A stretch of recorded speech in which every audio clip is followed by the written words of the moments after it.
Do you view Anthropic, and to a degree its CEO, Dario Amodei, as a threat to national security? Well, not now, but a week ago, maybe. Until around early 2026, Anthropic had a pretty strong and positive relationship with the government. Claude was already being used in the government, and Anthropic had a strong partnership with the US Department of Defense as well. But in February, that relationship started to show some cracks after Anthropic insisted on maintaining some limitations on how the government uses its models. The Pentagon wanted to use Claude for all lawful purposes, including war operations, weapons manufacturing, and surveillance. Anthropic said that they're willing to work with the government, but two areas remain off limits: mass surveillance of Americans, as well as fully autonomous weaponry. They gave Anthropic a deadline to allow unrestricted use of Claude or risk losing that contract, and after Anthropic refused, federal agencies were ordered to stop using Claude, and Anthropic were labeled a supply chain risk.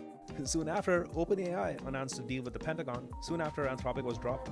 And in May, the Pentagon announced a classified AI deal with a long list of major vendors: SpaceX, OpenAI, Google, Nvidia, Reflection, Microsoft, and AWS, and Anthropic was not on the list. So let's understand what happened here. Anthropic wanted to set some limits on what AI should and shouldn't be able to do, limits that some might argue actually weren't even that radical and set the bar too low. They were willing to work with the military and were basically saying, hey, you're allowed to use our AI in your weapons, but just make sure there's a human in the loop and it's not fully autonomous. But even that was a step too far, and they ended up in this power struggle with the government. So Anthropic wants to set some red lines for AI, but is also competing in a market where there's just someone else who might be willing to do things that they aren't. So when they try to enforce their own safety principles, the government can just say, okay, fine, we'll just use someone else, clearly showing that any company trying to set policy by itself is likely set up for failure.